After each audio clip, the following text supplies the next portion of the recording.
All right, welcome back to the Retire Stronger podcast, episode 4. Today, Bill and I are going to talk about Roth conversions and what Roth conversions mean for your retirement dollars and your income in retirement, and whether or not it is something you should be looking to do or maybe even not do when planning for your retirement income strategies. So, welcome, Bill. It's good to be back with you.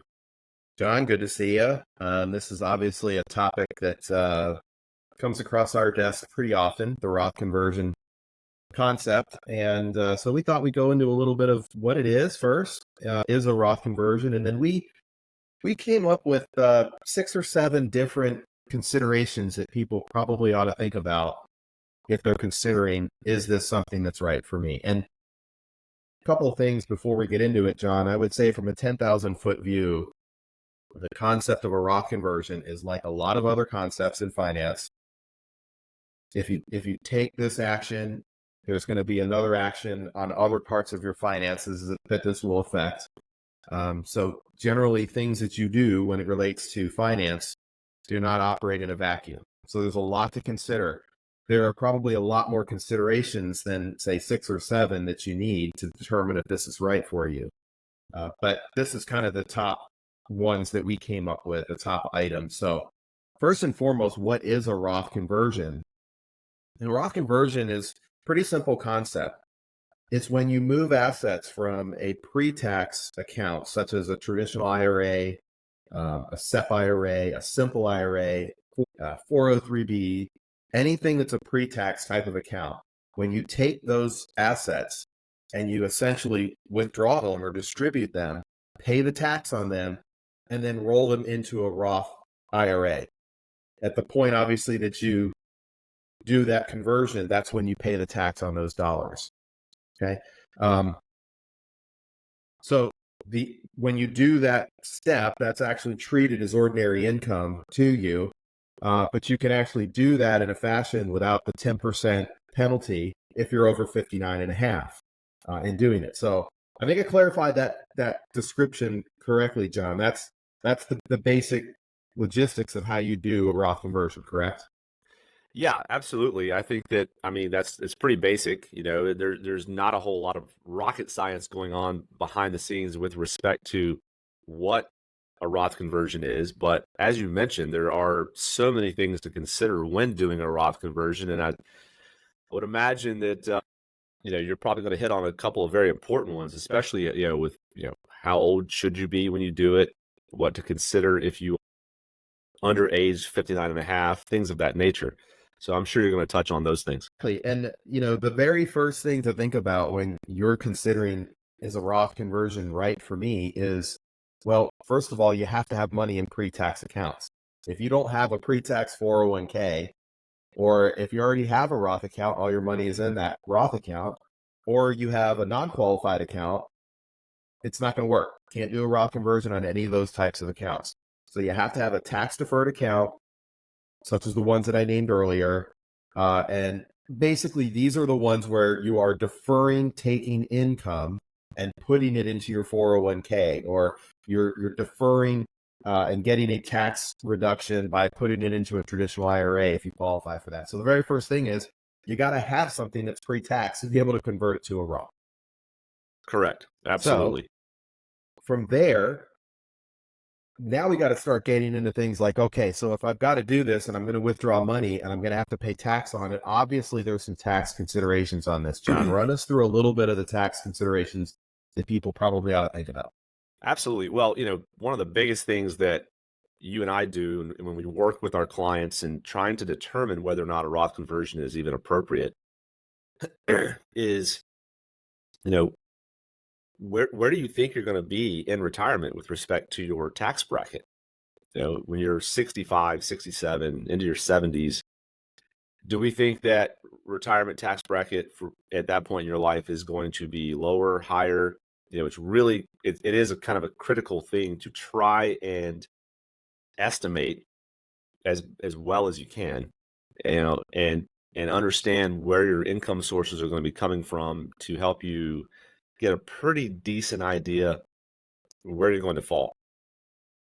That's going to be kind of your first step in determining whether or not a Roth conversion is even something you would or want, would want. If you're going to be in the same or even higher tax bracket, it's probably going to be, it most likely will be advantageous to consider doing a Roth conversion. If your income sources are going to be from, you know, places or areas where you're not going to be in a higher tax bracket, and it's possible that you're in a lower tax bracket in retirement, it may not work in your favor to do a Roth conversion at that point. And those are all things that we need to look at. Again, analyzing future income sources, such as pensions, Social Security, any rental income you have, part-time work. It's really essential in understanding, what you're going to have in retirement, where it's going to come from. It's also going to be essential to understand cost of living adjustments, and whether or not the income sources you have are guaranteed or whether they're variable. Variable meaning if you're taking a distribution from a retirement plan, there's a potential you may have to adjust over time how much you're taking from your investments in order to keep up with standard of living, with inflation and other things. We're recording this episode in July of 2024, and I don't need to tell you about how inflation has, behaved over the last few years. It's been out of control. So if we go through a time frame like that in retirement, it's very possible that you need to consider the fact that you may have to start drawing more money to cover your cost of living in retirement. And, not all income is equal. Withdrawals from Roths, when you're in retirement from a Roth IRA, a withdrawal from that is tax-free, and it won't impact Social Security income and whether or not you have to pay taxes. It won't impact your Medicare premiums. Things of that nature all need to be considered when looking at doing a Roth conversion. And excuse me, one thing else I'll say, Bill, is converting it does cost money. I think one of the biggest hurdles that you and I face when having this discussion is talking to our clients about the tax bill that they're going to have to pay when doing a conversion. And where we step in and where our training, our knowledge, our experience, our expertise, where it comes in is when we're doing a financial plan and we're able to show black and white if all things play out the way we think or the way that they may based on our financial plan projections. Here's the benefit of doing the Roth. Here's why we're telling you to pay that tax bill now, convert this money to a Roth, and not have to worry about paying it later. Here's the benefit of what can happen for you from a financial standpoint.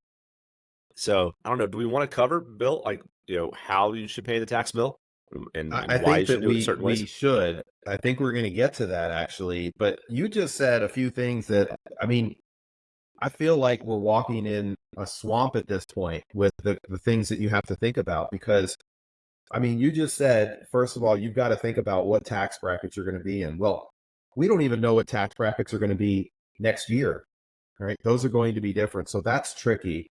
And yes, it costs money to do this. And then, people have to think about, well, what is my income situation going to look like in the future?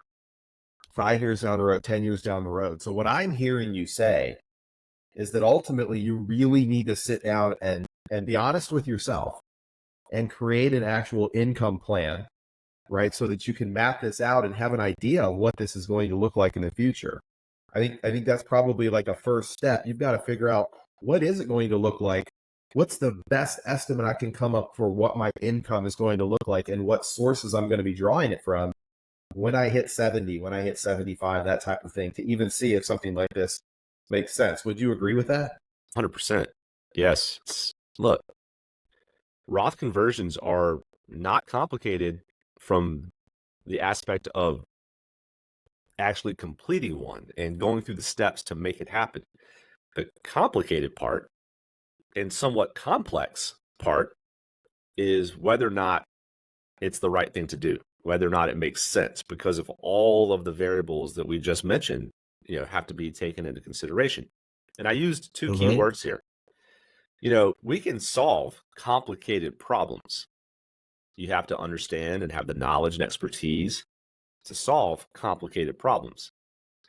But complex problems have to be managed. And this, I would consider, when we're talking about doing Roth conversions for a client, I consider Roth conversions a complex issue, not a complicated issue, because it does have some complicated elements to doing it, but those are things we can work through. Doing math can help us figure those complicated issues out. But the complex part comes into whether or not, if we make this decision, will it still be the best decision 10, 15, 20 years from now? We don't know that. No one's going to know that until it's all over. Until you get to retirement and you're actually executing your income plan, we are really never going to know whether or not this was the absolute best decision you could have made. By no means am I trying to get off on a tangent on that part of it, but I mean, that is important to understand that. It's important that our listeners understand that doing a Roth conversion it's complex, and the complexities have to be managed over time. And the only way to do that is to create different scenarios when planning your retirement income to give us the best possible decisions that we can make, and the best possible direction we can go with respect to doing a Roth conversion. I think you would probably agree with that. And part of that also comes into consideration with how are you gonna pay the taxes if you decide to do a Roth conversion. There are some things to consider, such as what tax bracket you're in when you do it. Do you have the cash set aside to pay for it out of pocket, or do you need to use the funds from the qualified plan that you're converting? If that's the case, how old are you? Are you over 59 and a half? If not, you're going to have additional penalties and taxes that you would have to pay. These are all things that have to be considered. They're complicated, but they can be solved. Those complicated issues can be solved based on just simply understanding what has to happen and knowing where you are. Would you agree? Absolutely. Just to put some math and some numbers around what you just said, if you're in the 24% tax bracket and you take money from your actual rollover from the conversion account, from your pre-tax account to pay the tax, and you're in the 24% bracket, you need to actually get a 31% return, or basically a 10% compounding return over 3 years just to get back to even. Okay. That's difficult. That's not easy to do. No. It's not ideal. So ideally, if you have the money in a side account somewhere that you can use to pay the taxes, so that 100% of the money that you convert and roll over to the Roth is in the Roth and not used to pay taxes from that account, that is going to be the ideal situation, not only from the tax standpoint, but also from a growth standpoint, future growth and recovery standpoint. And we see people do it both ways, but you have to understand what the return requirements really are just to get back to even. It's going to take you some time. Absolutely. I mean, you just hit on something. I was kind of coming at that from the angle of tax planning and trying to avoid any IRS penalties and things of that nature. But you hit on it from a completely different angle here, which is, what you're basically saying is, folks, depending on how you approach doing the Roth conversion and how you pay the tax bill on that conversion, you have to look at what you're going to need to do from a return perspective to not only just get back to break even, but actually improve your scenario to make to help your retirement income plan strategy actually come to fruition. I mean, you can't just look at the tax bill. You have to look at everything. Right. Exactly. And so that gets us into a couple of other key considerations here, John. One of them I'm going to talk about is timing on your Social Security benefits, and the other one is really Medicare benefits and how Roth conversions can impact your Medicare premiums. The very first thing, this comes into play a lot with people who are thinking about retiring early or earlier maybe than originally thought, or earlier than full benefit age of Social Security. A lot of those people want to turn their Social Security benefits on earlier because they're retiring earlier. But at the same time, you've got to think about, well, if I do that, it may impact how I do and when, or if I'm even able to complete a Roth conversion, even if it makes sense for me to do it. So the timing of your Social Security benefits, when those are going to be turned on, is a key factor in determining how you're going to do, or if you're going to do a Roth conversion. If you can delay your Social Security benefits there's already a couple of benefits to doing that. It increases the Social Security benefit by delaying. So each year that you delay, it actually, and each year you delay from your full benefit age, it actually increases your benefit by 8%. Okay. Every year that you take it early, it reduces your benefit by 6.4%. So the benefit itself has some implications of when you take it. But if you can delay it and push it out, that gives you a window of time and a window of opportunity to come in and look at the Roth conversion. And part of this is the way your Social Security benefit can be taxed based on the IRS's provisional income tax brackets for Social Security. I'm going to say that one more time. There are provisional, they're almost like separate income tax considerations on Social Security. It's called provisional income tax. If you don't know what this is, or you're not familiar with it, or haven't heard this, it's very important to Social Security recipients. It's something that you definitely need to research and learn about because most people actually don't know what this is. But if you do a Roth conversion while you're taking your Social Security benefits, that income that you're having to report from that conversion could actually increase the amount of your Social Security benefit that is subject to taxation each year. That's a very critical component. So the Correct. timing on when you take your Social Security benefits has a huge impact on when is the right time to do a Roth conversion. So Absolutely. you're trying to come up with a way to really ultimately just be more tax efficient in what you're doing. 100%. I mean, and I'm sure you're going to also touch on the impact on Medicare premiums and how increased income has a major impact on that if you were to do a Roth conversion while, in retirement already or already taking other income sources, et cetera. So I'm sure you're going to touch on that a little bit. Yeah, I mean, I was going to go into the Medicare premiums and IRMA and all that sort of stuff. A lot of folks are maybe a little bit better versed on how Medicare premiums are figured, if you will, how they are calculated going into receiving Medicare benefits. So this affects people that are right at age 65 and beyond. And what Medicare does is they do a look back from previous years as to what your income was to determine what level your social or your Medicare benefit is going to cost, your premium is going to cost. So if you did a Roth conversion a couple of years before you start getting Medicare benefits, that actually could increase your premium on your Medicare uh, uh, premiums. It could increase the premium amount, I should say it that way. Right. So you've got to be careful. If you're getting close to 65, you're about to turn on Medicare, a couple of years ahead of time before that may not be the right time to do a Roth conversion. Ideally, the ideal candidate would plan their conversions carefully to account for this, right? To avoid unnecessary spikes in income right as you're going into that Medicare premium calculation period.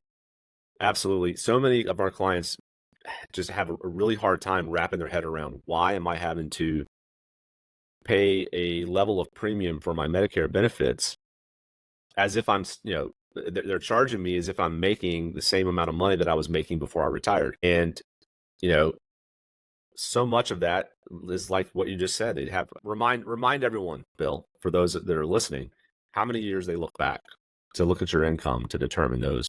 I wanted to say, John, I was looking at this earlier. I believe it's a 2 year look back or 3 years. I actually could not find the answer to this that I was looking for definitively.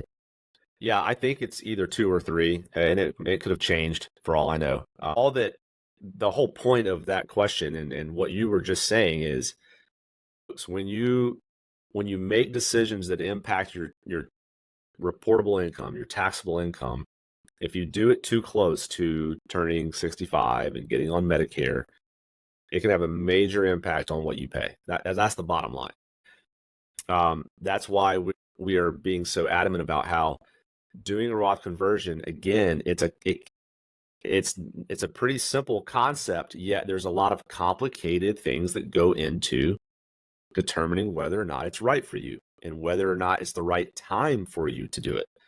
So, Bill, what you were just talking about, again, it just speaks to the complexities and the complicated issues you need to work through when determining whether or not you are the ideal candidate for doing a Roth conversion.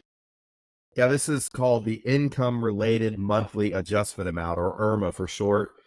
And I did get an answer on this. It's 2 years. So they're going to look at the previous 2 years' tax returns, the income from those, to determine what your premium is going to be, what level of premium you're going to be situated at with Medicare going in. So those 2 years prior to age 65, for example, when that starts, are critical. If you can get Roth conversions done prior to that, it's going to make a big difference. So that might mean that maybe the third year prior to when you're 62, that might be a year that you pump in more um, into your Roth conversion, and then you leave the next 2 years kind of alone and don't do the Roth conversion over that period of time to keep your income lower for Medicare.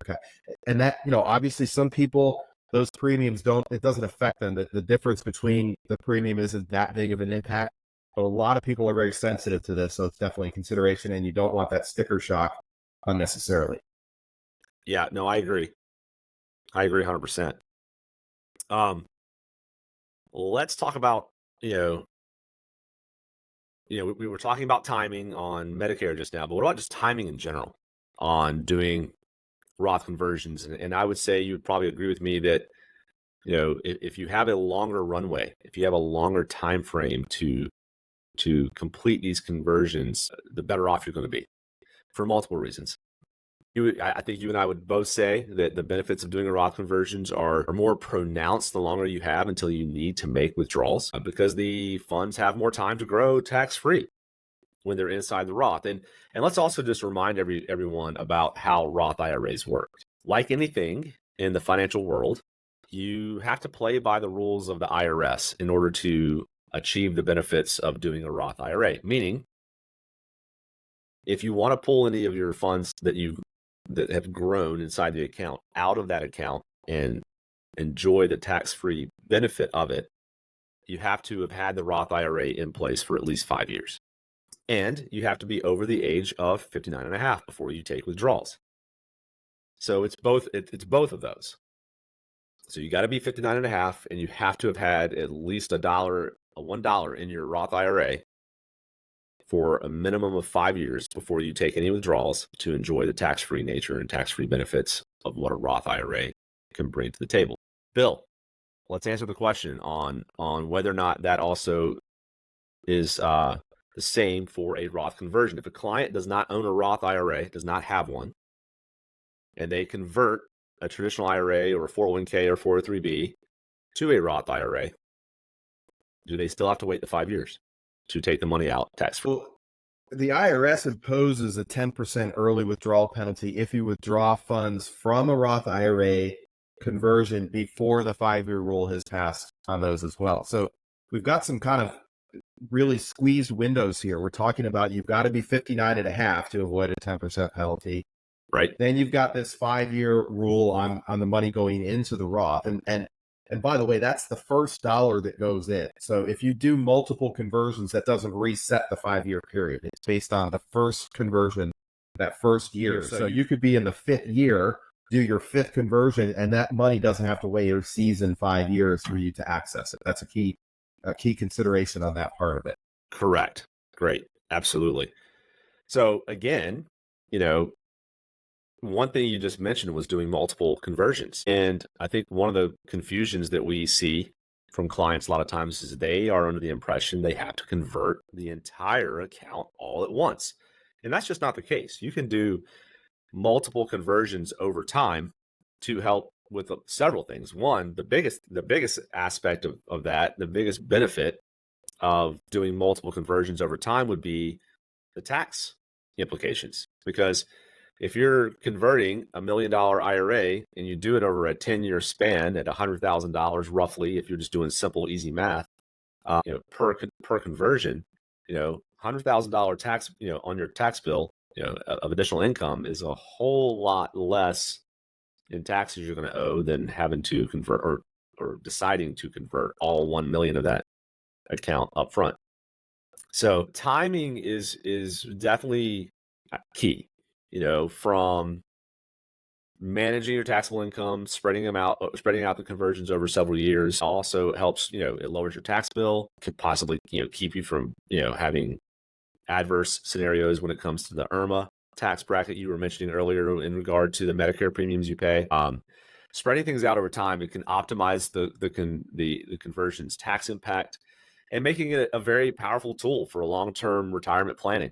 It also makes a great way to leave a tax-free legacy to your heirs. And if, some of our clients, it's funny, my mom jokes all the time. She's like, "Hey, I'm calling you from the beach. I'm on vacation, spending your inheritance." And I laugh because I really want my mom to enjoy all of the fruits of her labor and enjoy her retirement. And there are clients that we both have that fall on each end of the spectrum that don't want to spend a dime and they want to leave everything to their kids. And then there's clients like my mom who say, "Hey, I want to spend every last penny that I have and enjoy it because I earned it and I saved it. And if there's anything left over for you, great, not a problem."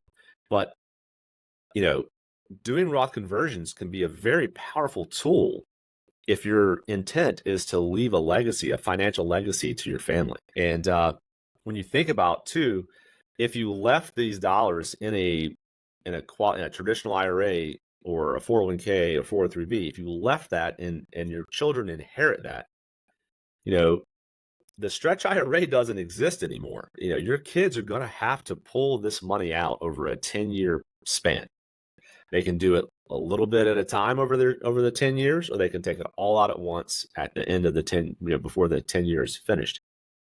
But there are major implications tax-wise on your children if you leave that decision to them and force them to have to, take distributions and, you know, pull this money out in a very short 10-year time frame when they really are probably in their prime income earning years. Most likely it could make a serious impact on their tax bracket as well. Anything you would add there, Bill? Yeah, a couple of things just to clarify that. What we're talking about is if you pass away and you leave a traditional IRA, for example, a pre-tax IRA to your children, there's a 10-year window now. The IRS has now instituted a 10-year window where that has to be liquidated. Okay. So what that means is that could create a tax situation for your children that you didn't intend. And it could push them into much higher tax brackets, say for a 10-year window here or less, depending on when they withdraw funds. And not only do you have required minimum distributions to take from your traditional IRA when you're alive, your kids will over that 10-year window. The Roth account does not have that requirement. So not only do you not have to take required minimum distributions from a Roth account, your children will not either. They will inherit that money tax-free, and there's no requirement on them to draw those funds down. There is definitely some generational or some legacy planning benefits to this that should be considered. And like you said, some people, that just doesn't matter to them, and that's fine. It's their money. Others are saying, yeah, I don't want to put this burden on my children. What can I do to fix it? And Yep. that's the instance where it's more of a legacy plan related to a Roth conversion as opposed to doing it for this person's life. Some people may not even get any sort of tax benefit from doing a Roth conversion over time, but they want to affect the generations to come.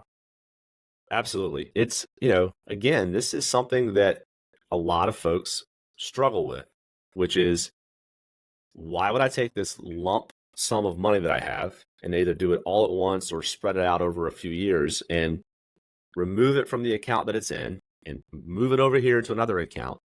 And in the process of doing this, I'm going to owe the federal government and the state I live in income taxes on this change. And all I did was move money from my left pocket to my right pocket. And now I've got this tax bill. And I think that it's just so important to understand that you just have to embrace it. Embrace the payment that you're going to have to make, pay the taxes, move the money into a more tax advantaged, more tax efficient vehicle like the Roth, doing a Roth conversion. And understand that, if you're doing the proper planning and if you understand where your taxes will be most likely when you hit retirement age, and if you're under the same belief that you and I are, that, we could do another whole entire episode on how we feel about where the tax rates are going to go as time goes on. I think that we would both say that taxes inevitably will continue to rise over time in various ways. There's just no way they can't. Our federal government has so many obligations they have to pay for. I don't see them. I don't see taxes being lower 10 years from now, 15, 20 years from now, when our clients, a lot of the folks listening to this podcast are going to be hitting retirement age. So if that's the case, pay the lower taxes now, get it out of the way, move on, move the money into the Roth, and plan for a more tax efficient retirement at that point.